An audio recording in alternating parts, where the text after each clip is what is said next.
Hi all, in this video I'm going to make roasted pork.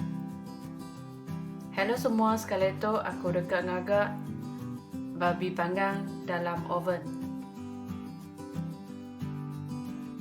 Make sure our hands are clean before and after handling raw meat.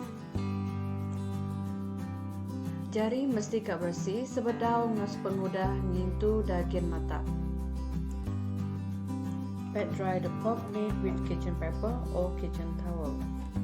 Lap rangkai daging babi ngena kitchen paper atau ke tisu dapur.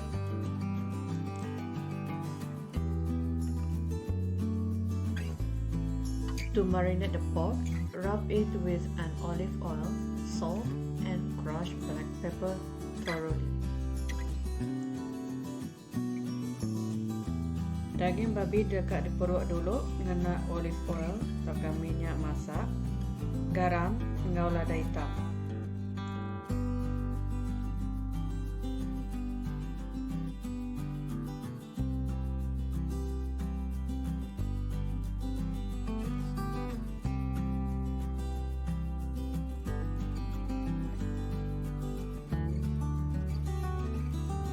After that, add in the spice and herbs of your choice. Rub all over the pork. Mudahnya perut babi ngaur semua rempah atau ke semua herba kedekat kena nun.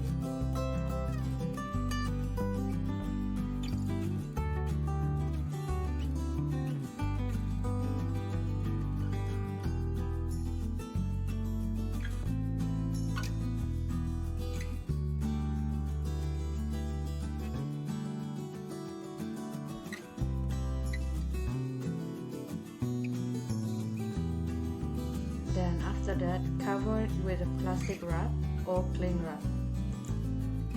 Udahnya bungkus dengan cling wrap atau plastic wrap. Then put it into the refrigerator to marinate for at least 30 minutes. Udahnya simpan ke dalam peti ais selama 30 minit atau setengah jam. Meanwhile, preheat your oven to 425 degrees Fahrenheit or 218 degrees Celsius. Sementara nanti daging diperak, panaskan oven dengan 425 degrees Fahrenheit atau ke 218 degrees Celsius. After 30 minutes, take the pork out from the refrigerator, then remove the plastic wrap. Udah 30 minit, keluarkan daging babi tadi, ari peti ais, mudahnya ari ke pemalut plastik. And after that, transfer the pork onto the rack and roasting pan. Mudahnya angkat daging babi tadi ke dalam talam atau ke tray kena manggang. Roast the pork for 1 hour on 425 degrees Fahrenheit or 218 degrees Celsius. Then reduce the heat to 400 degrees Fahrenheit or 200 degrees Celsius. Rotate the pork, then roast it for another 45 minutes. Panggang daging babinya di dalam oven selama 1 jam dengan suhu 425 degrees Fahrenheit atau ke 218 degrees Celsius. Mudahnya turun ke suhu dengan 400 degrees Fahrenheit atau ke 200 degrees Celsius. Mudahnya kalian ke daging babinya, panggang selama 40 minit lagi. Roasted pork is ready. Turn off the heat and remove it from the oven. Babi panggang udah mansau, pansut ke area oven, ngau padam ke oven. Let it cool for about 10 to 15 minutes before it can be eaten.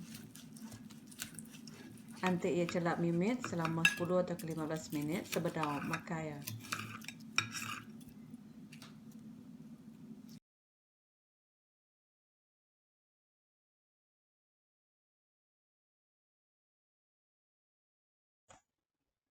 If you enjoyed this video, click like and subscribe on YouTube. And also, please don't forget to share this video on your social media. Thank you. Nanti rindu pada video tu, Ana nak ingat tekan like dan subscribe buat YouTube. Lalu share video tu dalam social media nun. Terima kasih.